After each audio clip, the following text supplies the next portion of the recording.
bendahara majelis wilayah itu membuat kebijakan yang kami rundingkan. Dia akan isi buku itu dengan jumlah ya yang memenuhi paling tidak standar tuntutan organisasi kita. Bersama-sama membangun gereja yang di daerah dekat dengan perbatasan Langkat itu. Dalam hal itu kami juga merasakan ada bantuan-bantuan dari luar negeri atau MD seperti Kalibata, seperti Kota Baru, seperti Siosar, Sirumbia. Dia membantu dalam pelayanan itu berbentuk membangun sebuah gereja.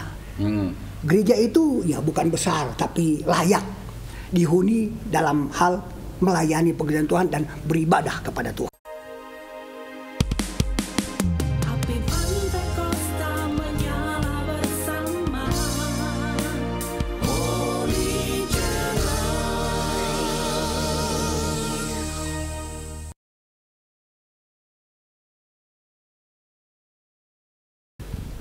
Puji Tuhan, Holy Lovers, bersama saya lagi Pendeta Uluan Sibatuara dengan acara Sersan Serius Tapi Santai. Bersama saya adalah hamba-hamba Tuhan yang luar biasa, majelis-majelis wilayah di daerah Tanah Karo, 3 wilayah Sibayak. Mungkin Bapak bisa memperkenalkan tim Bapak, silakan Bapak dari wilayah Sibayak. Ya, terima kasih untuk Bapak Pendeta Batuara. Kami dari wilayah Sibayak, personil Majelis Wilayah Sibayak, Ketua saya Pendeta Franz Nathanael Surbakti, Sekretaris Pendeta Sulaiman Opusunggu, lalu Bendahara Saudara Pendeta Nehemia Guru Singa. Tapi sekretarisnya enggak ada Pak ya? Iya, sekretaris tidak hadir karena sebagai utusan badminton Sumut Aceh dalam rangka HUT 100 tahun GPDI Om. Baik, nah, tugas organisasi. Ya. Oke. Baik, kepada wilayah Kabanjahe, silahkan Bapak Ketua memperkenalkan timnya. Terima kasih atas kesempatan ini kami ucapkan kepada Bapak Pendeta Nenggolan. Kami sebagai wilayah Kabanjahe, saya sebagai Ketua, Pendeta Yermia Sinukaban, Sekretaris Robin Hood Nenggolan, Bendahara Sasri Karoskali. Baik, ini timnya lengkap ini. Terima kasih. Baik, terima kasih dari wilayah Kabanjahe, wilayah Sinabung. Silakan Bapak Ketua wilayah memperkenalkan timnya. Kami dari wilayah Sinabung, saya sebagai Ketua wilayah Sinabung dan Sekretaris Ebenezer Ginting dan Bendahara Simon Petrus Ginting. Baik, ya, terima kasih untuk perkenalannya. Nah, Holy Lovers, seperti sudah kita tahu bersama bahwa MD Sumut Aceh ini terdiri dari 46 wilayah yang tersebar di Sumatera Utara dan Aceh. Dan majelis-majelis wilayah inilah juga perpanjangan tangan majelis daerah di wilayah-wilayah. Dan maju mundurnya pekerjaan Tuhan juga sangat ditentukan oleh hamba-hamba Tuhan yang luar biasa ini. Karena itu layaklah juga mereka bersama-sama kita untuk membicarakan pekerjaan Tuhan yang ada di wilayah mereka masing-masing. Bagaimana mereka menghadapi pekerjaan Tuhan, bagaimana mereka mengatasi kesulitan, tantangan yang ada, sampai pekerjaan Tuhan itu bisa bertambah jumlahnya, jiwa-jiwa dimenangkan bagi Tuhan. Nah, karena itu kepada Bapak semuanya, kita mulai dari wilayah Sibayak ya Pak ya. Nah, mungkin boleh disampaikan gambaran umum tentang wilayah Sibayak ini ya. berapa banyak gereja lokal yang ada dan jumlah jemaat, dan mungkin ada hal lain yang bisa disampaikan. Silakan Pak. Ya, terima kasih untuk Bapak Pendeta Oluan Batuara. Wilayah Sibayak boleh dikatakan mencakup wawasan yang lumayan luas secara geografis pemerintahan. Wilayah Sibayak ini mencakup 5 kecamatan penuh, ditambah ada 2 kecamatan sebagai tambahannya, yaitu dimulai dari Kecamatan Namanteran, Kecamatan Simpang 4, Kecamatan Brastagi, Kecamatan Merdeka, dan Kecamatan Dolat Rayat. Itu penuh keseluruhannya, tetapi ada juga pelayanan yang masuk ke Kecamatan Tiga Panah dan juga Barus Jahe. Ada 1-2 pelayanan di situ. Dan di wilayah Sibayak ini ada sekitar 43 hamba Tuhan, dan di antara 43 hamba Tuhan itu ada 35 penggembalaan, Om. 35 ya? 35 gembala. Itu ada, sampai ya, sekarang? Ya. Oh ya. Sampai sekarang ya, sampai sekarang itu ada 35 gembala, dan itu rata-rata gereja mandiri, ada 1 gereja cabang dengan 11 pos PI. Ya, 11 pos PI. Dan kalau menurut data statistik terakhir, ya itu pun beberapa tahun yang lalu yang kami lakukan, itu ada sekitar 73 rayon atau sektor. Lalu jumlah jiwa dewasanya 4.000 lebih lah ya. 4.100-an orang untuk dewasa. Lalu anak-anak itu ada sekitar 2.000, hampir 2.500 orang. Jadi kalau total keseluruhan itu hampir 7.000 ya. 7.000-an ya. 500 sampai 7.000-an orang. Itulah paling sedikit gambaran mengenai wilayah Sibayak. Baik. Nah, kira-kira sebelum ya majelis wilayah sekarang menjabat, kira-kira berapa pertumbuhan yang diperoleh? Apakah sudah seperti itu ketika kalian menjabat wilayah ini? Coba bisa dijelaskan. Ya, pertumbuhan wilayah Sibayak baik secara keseluruhan maupun jemaat-jemaat lokal tentu ada pasang surutnya, terutama berkaitan dengan letusan Gunung Sinabung yang sampai sekarang masih belum selesai ya. Karena di wilayah Sibayak, walaupun ini namanya Gunung Sinabung, tapi sebenarnya korban dari Gunung Sinabung ini justru lebih terasa di wilayah Sibayak. Ya, karena paling tidak ada desa-desa yang memang harus ditinggalkan yang selama ini ada di wilayah Sibayak, seperti misalnya Desa Simacem, Desa Bekerah, juga ada Kuta Tonggal, ada Gamber, ada Beras Tepu. Itu sama sekali tidak boleh lagi ditempati karena sudah memang masuk zona merah. Dan di desa-desa itu selama ini ada pelayanan.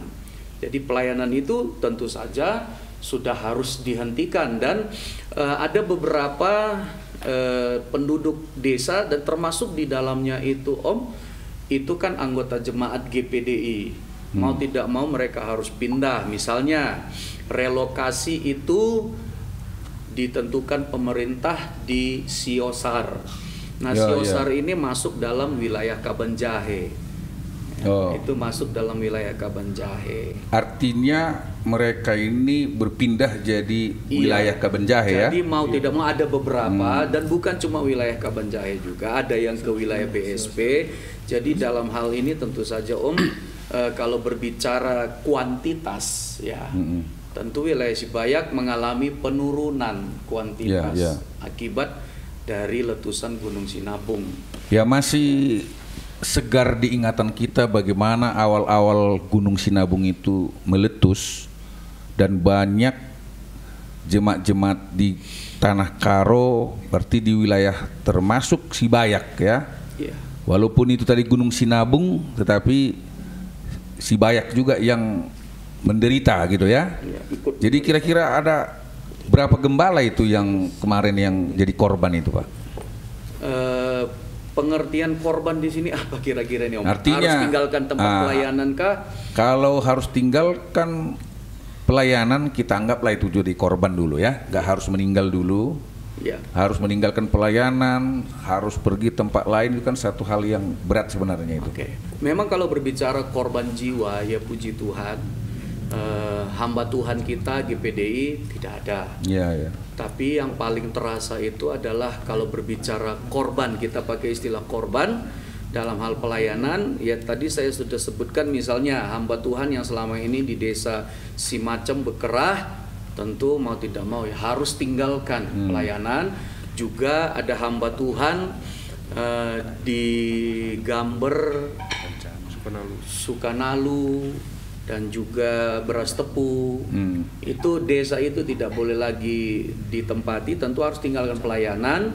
Mereka harus menuju ke relokasi yang ditentukan baru ya, pemerintah.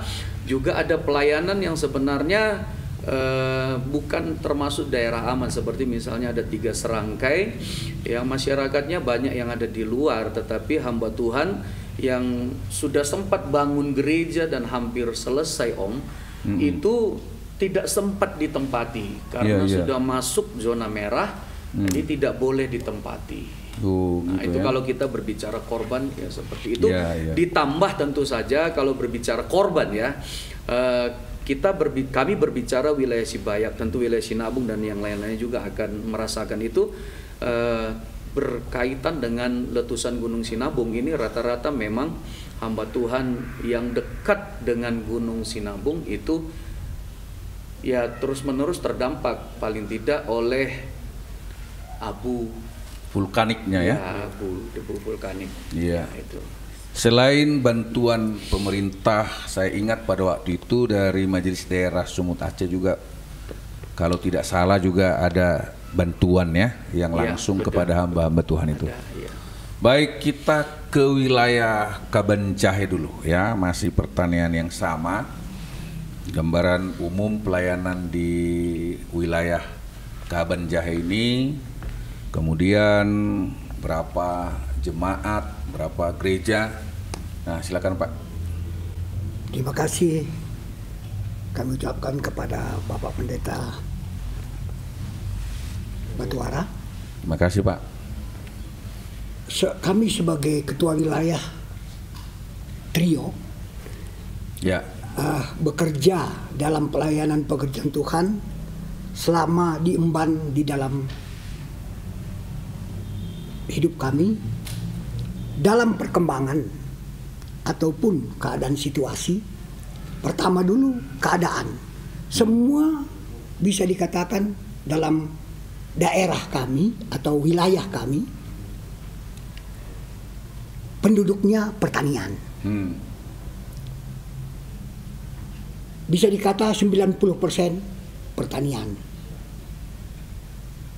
Kalau kita lihat dalam perkembangan dan kemajuan pelayanan pekerjaan Tuhan, ada banyak pekerjaan Tuhan yang masuk nominasi yang begitu baik dalam pelayanan pekerjaan Tuhan, seperti yang disampaikan tadi ketua wilayah Sibayak. Berpindah ke Siosar. Iya. Nah, perpindahan itu bergabung dengan kami. Iya. Dan ada juga pelayan pekerjaan Tuhan seperti kan di Bata, naik turun, ditinggalkan pelayanan, maju pelayanan. Selama di dalam pelayanan kami, mereka sudah tetap dan kuat kokoh untuk melayani Tuhan yang bernama di desa Kandibata. Nah, selain daripada itu ada juga di Kutambelin. Kutambelin juga ada pertambahan dari hitungan jemaat pelayanan pekerjaan Tuhan di wilayah Kabanjahe. Itu sebabnya perhitungan seluruhnya pelayanan di wilayah Kabanjahe, hamba Tuhan sebanyak 32 pengembalaan. 32 ya? Pengembalaan.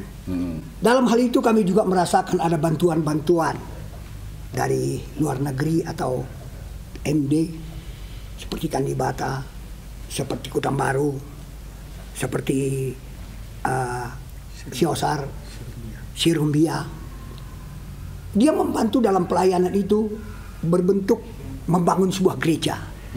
Gereja itu ya bukan besar tapi layak dihuni dalam hal melayani pekerjaan Tuhan dan beribadah kepada Tuhan.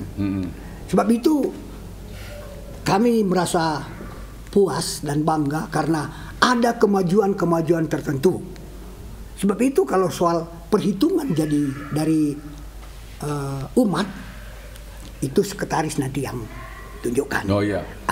Dari sebab itu sebelum COVID, kegiatan-kegiatan yang kami buat dari komisi, Pelkap, Pelprap, pria, wanita, kami tiap minggu bekerja untuk pelayanan pekerjaan Tuhan.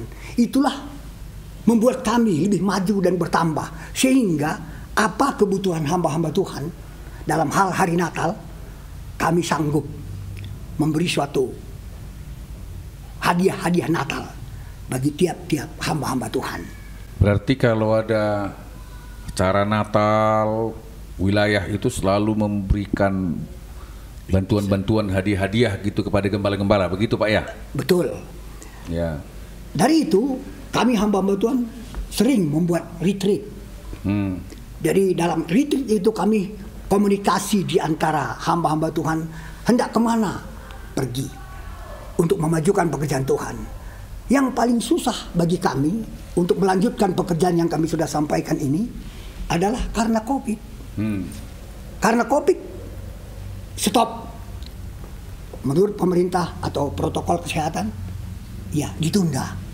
Dalam penundaan ini kami hanya berbuat kebaktian khusus bagi hamba-hamba Tuhan, dikatakan Jemaat Kesatuan Hamba-hamba Tuhan. Itu bertempat di Bethesda setiap minggu pertama hari Senin. Ya. Jadi itu namanya kebaktian apa itu ya? Kesatuan hamba-hamba ya? Tuhan. Jemaat kesatuan itu ya? Iya, jadi kami buat itulah yang membuat pertambahan dari kas kami, pertambahan dari semangat kami memacu dalam hamba-hamba Tuhan supaya makin kuat, makin teguh, dan kami sering komunikasi, saling mengisi di antara satu hamba Jadi Tuhan. bukan hanya uangnya bertambah, jiwa-jiwa juga bertambah gitu ya? Bertambah. Baik, Jadi puji Tuhan. dalam pertambahan itu kami merasa ya kami inilah kami hamba Tuhan. Iya. Ya, bukan dipakai oleh Tuhan, tapi ini kami hamba Tuhan yang diberi oleh Tuhan tanggung jawab sebagaimana kami boleh bekerja dalam pelayanan Tuhan. Sebab itu kami bangga, puas karena Bethesda juga merelakan gerejanya untuk dipakai setiap bulan. Bethesda itu pendeta Yosua Sinukaban ya. Jadi kami bangga, dan musik dan segala sesuatu fasilitas yang ada di dalam semua kami pakai. Sebab itu kami rindu begini COVID, sebagai kamu memberikan wawancara dengan kami, kira-kira kami mau minta pintu supaya kami boleh bekerja lebih maju dan bekerja khususnya kepada MD. Supaya MD memberikan suatu buah-buah pikiran, cara kerja untuk memajukan pekerjaan Tuhan di masa COVID. Kalau soal keuangan nanti bendahara yang penyampaian soal tata jiwa. Langsung aja ke sekretaris dulu. Jadi sekretaris dulu. Saya sangat antusias mendengar. Nah, jadi bagaimana Pak Sekretaris? Sama-sama nenggolan. Nah, ini sama-sama nenggolan ini ya. Satu angkatan lagi waktu sekolah kita Pak.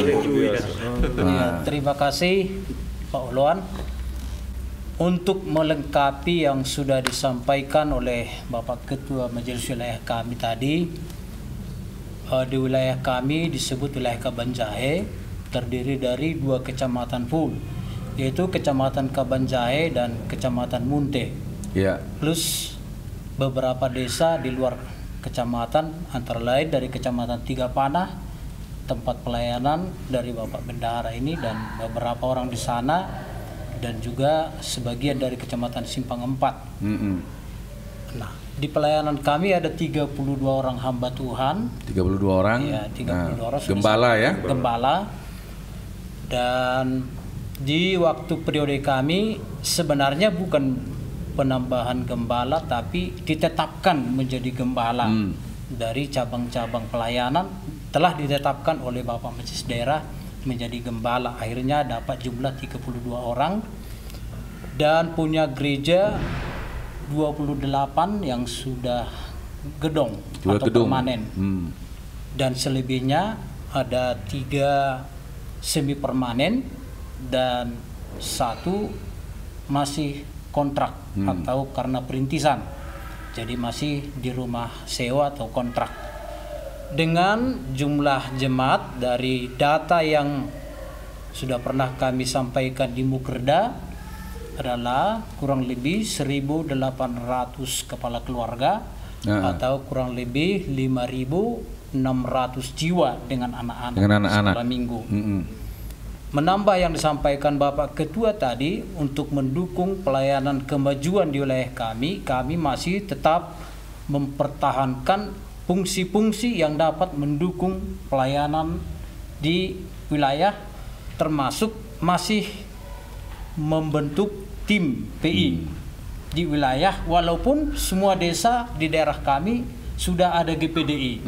Tetapi kami menyarankan kepada rekan gembala supaya 1 kali per 2 bulan tetap ada KKR atau PI, walaupun di gereja atau di tempat terbuka semacam balai desa, kami tetap laksanakan sebelum COVID-19. Jadi saya potong dikit. Ya, Pak. Berarti ada penambahan berapa ini jumlah penggembalaan setelah di periode Bapak ini? 2 penggembalaan ditambah pos PI ada 2. 2 ya. Ya, Walaupun 2 tadi PI. itu yang mungkin masih pos PI dulu diresmikan jadi penggembalaan gitu kira-kira ya? Iya. Baik. Ya. Kira-kira masih ada peluang nggak ke depannya ini? Sebenarnya masih ada, Pak, walaupun kemarin Majelis Wilayah sudah memprogram satu bentuk pelayanan yang dapat menjangkau jiwa-jiwa. Kemarin personil sudah dihunjuk, tetapi karena masa Covid akhirnya kegiatan mereka atau masih tertunda, yaitu pelayanan tim pelayanan lembaga permasyarakatan. Oh iya. Iya, yang sudah kemarin kami program sudah dihunjuk orang, tetapi karena situasi ini akhirnya setelah nanti selesai masa pandemi akan dilanjutkan pelayanan itu, dan kami masih tetap berpedoman kepada kemajuan yang biasa dilaksanakan di gereja kita, memfungsikan semua komisi-komisi wilayah untuk penjangkauan jiwa-jiwa dengan segala aktivitas mereka. Baik, baik. Nah, kita sekarang ke wilayah Sinabung dulu ya. Bisa dijelaskan Pak bagaimana wilayah Sinabung ini pencapaiannya, kondisi di wilayah juga bagaimana? Silahkan Bapak Ketua. Ya, kami dari wilayah Sinabung,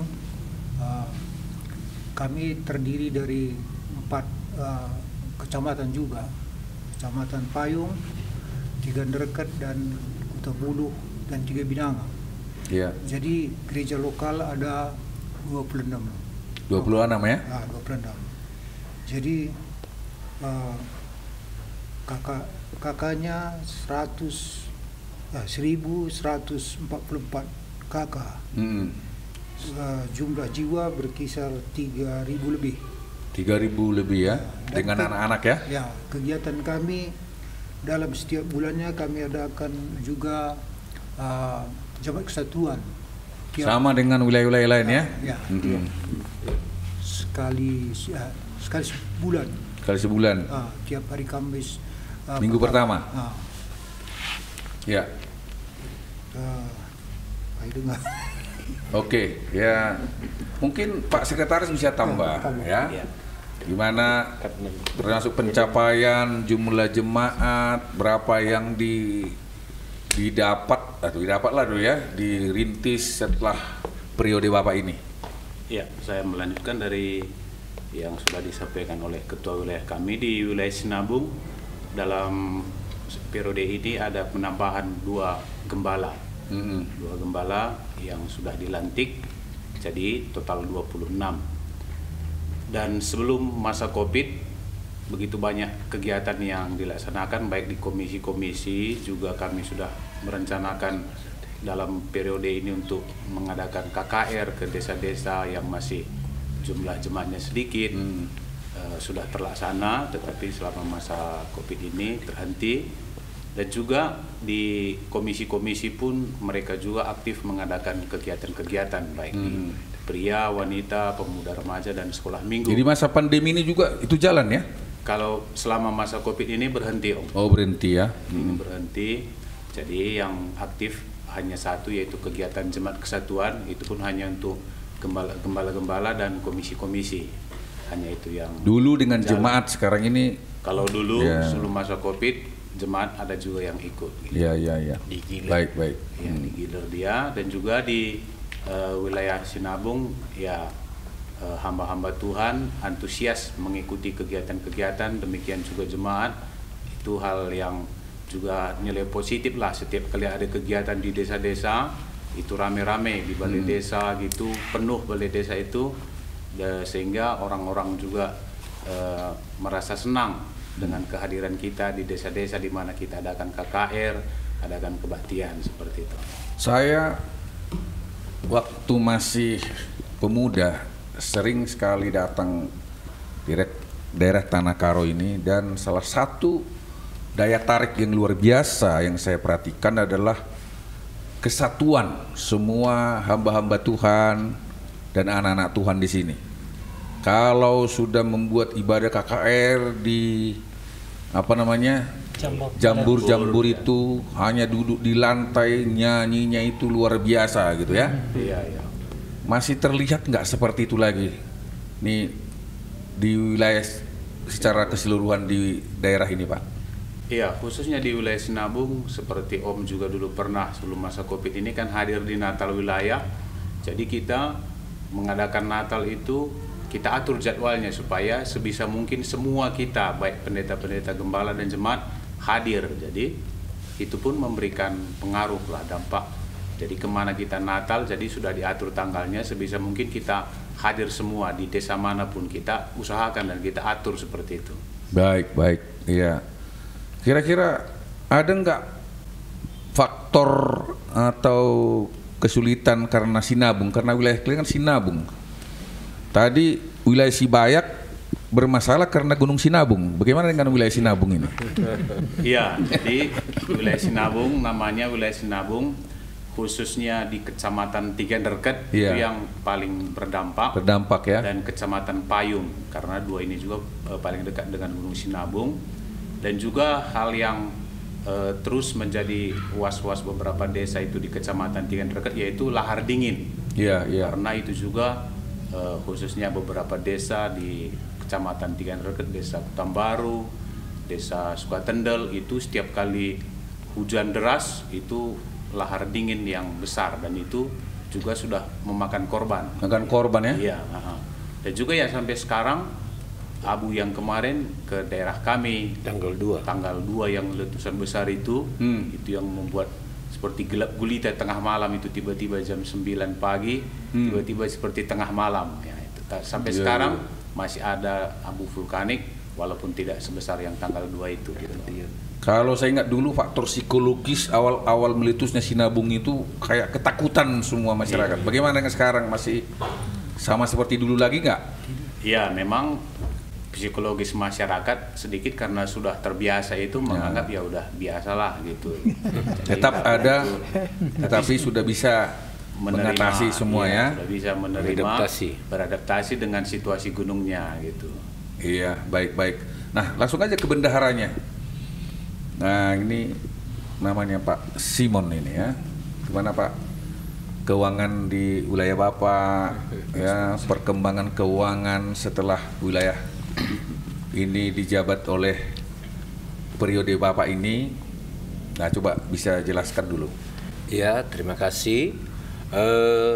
Kalau berbicara mengenai keuangan, karena sebelum saya menjabat bendahara wilayah, saya juga sudah dipercayakan untuk mengumpulkan keuangan wilayah oleh ketua yang dulunya dia bendahara. Oh ya. Ya, jadi karena keadaan bendahara kami waktu itu akibat Gunung Sinabung dia pindah tempat, jadi setiap perkumpulan wilayah saya dipercayakan untuk mendata keuangan persepuluhan hamba Tuhan, baik Gerakan 1000, baik Pantai Costa Center. Saya lihat selama saya menjabat sebagai istilahnya PLT, PLT bendahara wilayah, dan saya bandingkan dengan sekarang ini meningkat. Wah. Ya, jadi saya lihat dan saya pelajari seperti Bapak Bendahara MD waktu itu katakan, kita harus jemput bola. Dan saya belajar jemput bola, dan setiap saya mau melaporkan keuangan dari wilayah, dari hamba Tuhan ke MD, saya sebelumnya saya telepon satu-satu hamba Tuhan. Wah, supaya dia tidak kosong persepuluhannya.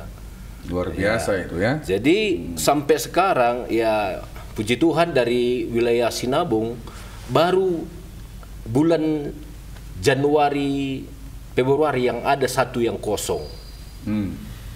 Selama kami menjabat sebagai bendahara wilayah.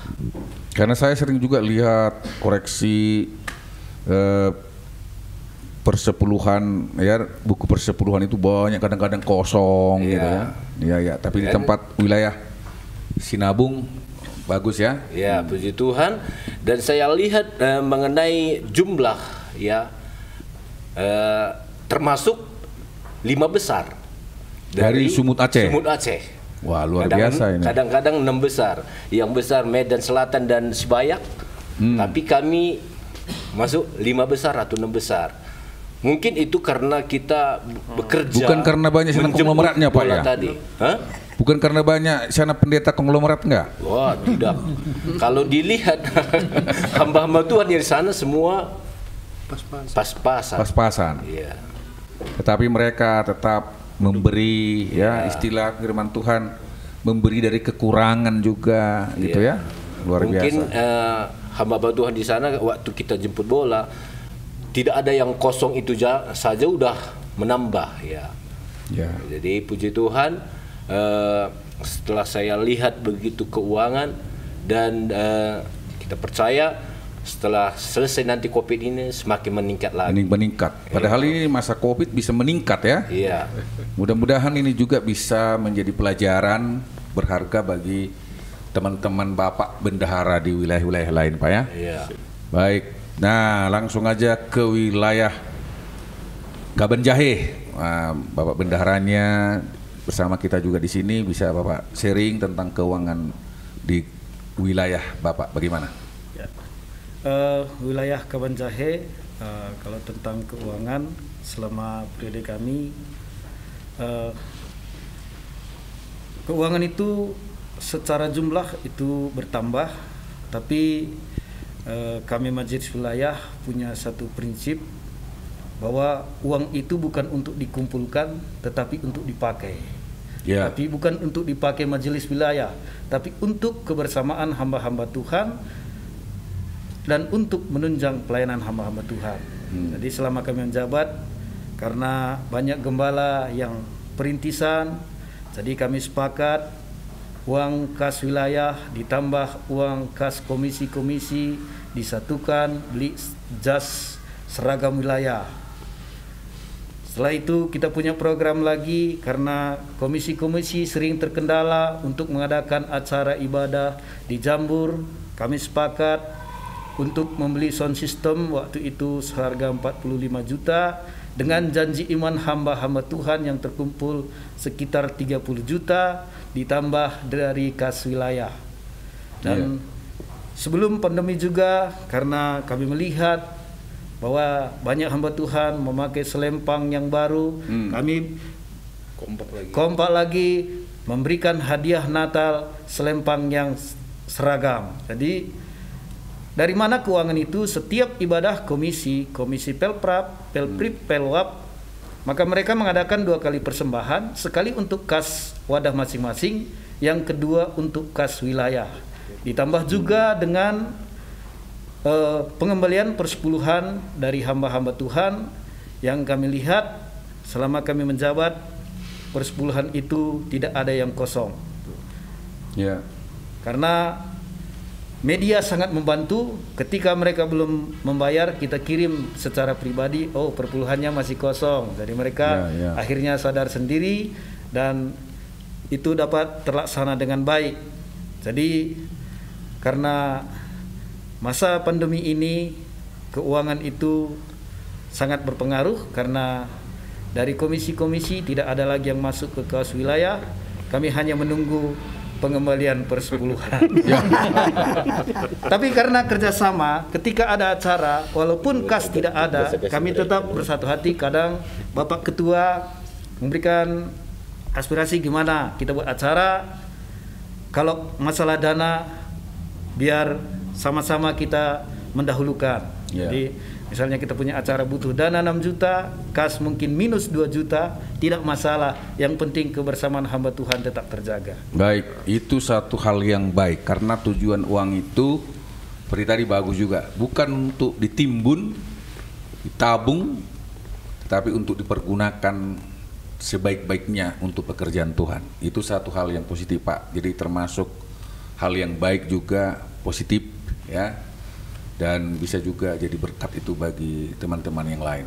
Karena saya melihat bagus tidaknya tadi itu tergantung daripada pribadi-pribadi yang melakukannya.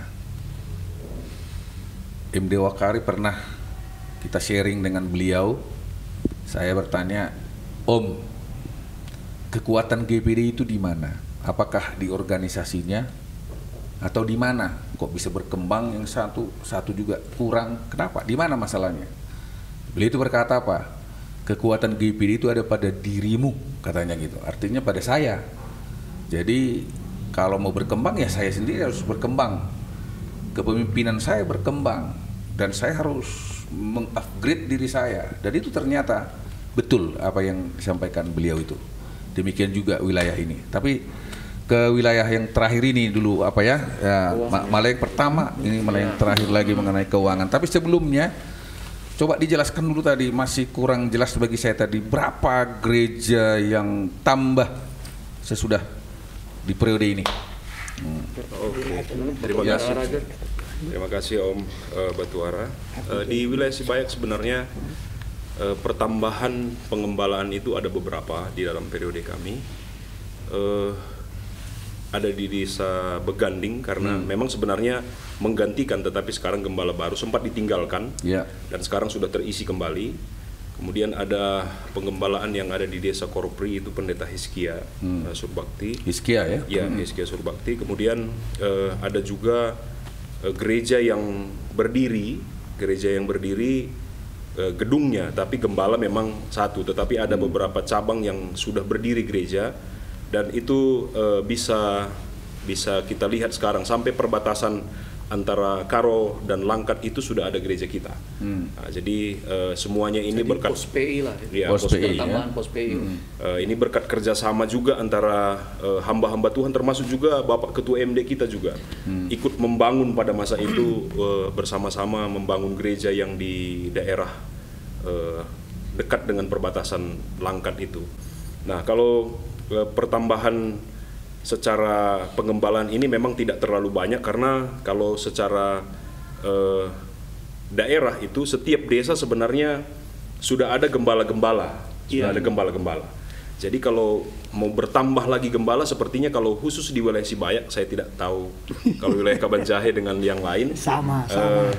Mungkin masih bisa, tapi kalau wilayah Sibayak itu setiap desa sebenarnya sudah ada gembala, hampir seluruh desa. Nah, jadi mungkin hanya ada cabang seperti itu, tapi sudah ada pengembalaan. Nah, jadi Itu kalau berbicara tentang pertambahan gembala. Kalau bicara soal keuangan Om, kami di wilayah Sibayak ini bisa dibilang wilayah yang unik, dan ya selama kami menjadi majelis wilayah bersama Bapak Ketua, Sekretaris, kami cukup enjoy dengan wilayah ini. Karena banyak orang-orang tua kami sebenarnya yang seharusnya kalau menurut peraturan di GPDI dari dulu, senior itu sangat-sangat diutamakan menjadi seorang pemimpin. Tetapi kami diberikan kesempatan untuk menjadi pemimpin di wilayah ini, sekalipun justru masih yang muda-muda dikasihnya yang maju, muda-muda ini promosikan seperti itu, dipersiapkan mungkin ya untuk ke depan. Ya mungkin bisa jadi MD juga Om. Siap-siap. Iya, siap-siap. Nah, jadi kalau bicara tentang keuangan wilayah Sibayak, bukan kami yang bilang tadi ya, tapi dari wilayah Sinabung bilang, kami memang ya bersyukur anugerah Tuhan menjadi pengumpul mungkin ya, yang memberikan perpuluhan terbesar kedua setelah Medan Selatan. Sempat juga kami menjadi nomor 1 Om beberapa kali. Tetapi karena kondisi Covid, ya mau tidak mau, karena daerah wilayah Sibayak ini memang ada pedagang, tetapi paling didukung oleh pertanian Om. Jadi kalau begitu Sinabung meletus, masyarakat itu, jemaat itu kebanyakan gagal panen. Jadi ya kita tahu seperti apa keuangan di GPDI, tentunya berdampak ke gembala-gembala. Ada sedikit penurunan tetapi tidak terlalu signifikan. Tetapi masih bisalah angka yang selama ini bisa kita capai itu, seperti wilayah Sinabung tadi, kita terus adakan kerjasama yang baik melalui pertemuan wilayah, kemudian diingatkan gembala-gembala supaya mereka tidak lupa untuk memberikan kewajiban mereka sebagai hamba Tuhan di GPDI. Nah, jadi masih tetap bisa kita jaga. Nomor 2 itu belum bisa kita turunkan, masih tetap di posisi nomor 2. Kami berdoa supaya luar biasa, lebih meningkat lagi walaupun kondisi pandemi. Amin, amin. Kita berdoa bukan berarti kondisi pandemi ekonomi jemaat tidak bisa meningkat. Kita berdoa supaya anak-anak Tuhan semakin diberkati, dan kita percaya hamba-hamba Tuhan juga diberkati Om. Dan di wilayah Sibayak ini kami sudah pernah sebelum Covid itu membuat gerakan untuk membangun, ya sama-sama membangun. Jadi setiap 6 bulan sekali itu kami kumpulkan dana. Kami kumpulkan dana bersama-sama, dan kami kasih angkanya waktu itu 7 juta Om. Jadi ada gereja yang sedang membangun, ayo kita support bersama-sama. Langsung dukung ya? Iya, paling tidak ada sebuah pekerjaan yang terlihat begitu. Misalnya kalau membangun, mungkin sedang membangun batu bata, ya kita lihat batu batanya sudah berdiri dari dana 7 juta itu. Tapi ya mungkin nanti bisa dilanjutkan setelah pandemi ini berlalu. Ya doakan. MD juga luar biasa mendukung di wilayah Sibayak. Terima kasih banyak buat Bapak-Bapak MD yang sudah memberikan perhatian banyak ke wilayah Sibayak, secara umum ke wilayah Tanah Karo. Begitu. Dan ada satu lagi Om, silakan. Mungkin Bapak Bendahara ini lupa. Ini sesuatu yang mungkin bagus juga untuk ditiru, dimulai di wilayah-wilayah yang bermasalah dalam pembukuan perpuluhan. Kami mewarisi juga dari periode sebelumnya, ketika itu saya masih posisi sekretaris majelis wilayah di situ. Ketika tiba saatnya bendahara wilayah akan menyetorkan persepuluhan ke majelis daerah, itu mungkin ada hamba Tuhan yang belum serahkan persepuluhannya. Jadi buku itu masih kosong, sementara harus disetor. Apakah hamba Tuhan itu sengaja atau lalai atau lupa? Ya, tapi intinya buku kosong dan harus diserahkan ke majelis daerah. Bendahara majelis wilayah itu membuat kebijakan yang kami rundingkan. Dia akan isi buku itu dengan jumlah yang memenuhi paling tidak standar tuntutan organisasi kita, minimal tuntutan organisasi, misalnya entah 20.000, 50.000, dan itu tidak dituntut dari orang tersebut, Jadi kalau dia misalnya bayar, serahkan, ya puji Tuhan. Tapi kalau tidak, bendahara wilayah sudah ikhlas ya untuk membuat buku itu jangan sampai ada yang kosong, jadi semua ada bolong kan, jadi semua terisi penuh. Nah sekaligus itu juga akan menjadi sejenis cambuk bagi hamba Tuhan itu, ketika dia lihat kan persepuluhannya mungkin cuma 20.000. Nah itu, jadi kedepannya dia akan belajar dari kejadian itu. Dan itu akan membuat dia untuk lebih setia membayar persepuluhan. Itu yang dilakukan wilayah Sibaya. Jadi tidak ditegur tapi dikasih. Iya. Bendahara bayar persepuluhan orang kayak tersebut. Satu teladan yang akhirnya dia mau tidak mau jadi berila ya. Itu dia, Om. Ya harapannya seperti itu, Om. Harapannya seperti itu. Iya, baik itu satu pengalaman yang luar biasa. Bapak-bapak majelis wilayah, seperti tadi itu, bapak-bapak lah juga salah satu penentu keberhasilan pekerjaan Tuhan di Sumut Aceh ini. Gaji kita dari Tuhan, dan Tuhan juga pasti memang akan memperdulikan orang-orang yang setia dan melakukan yang terbaik bagi pekerjaannya. Nah, demikianlah Holy Lovers, perbincangan kami dengan bapak-bapak majelis wilayah di 3 wilayah ini, dan saya percaya ini bisa menjadi berkat pada kita semua, kepada hamba-hamba Tuhan di daerah Sumut Aceh secara khusus, dan kepada setiap orang yang juga yang merindukan pekerjaan Tuhan untuk maju. Tuhan memberkati. Terima kasih untuk Holy Lovers juga, tetap setia mengikuti, untuk subscribe, untuk like, untuk share, dan juga untuk memberikan ya masukan-masukan untuk semakin majunya pekerjaan Tuhan di Sumut Aceh ini. Tuhan memberkati. Kabarkan Injilnya, selamatkan jiwa. God bless you.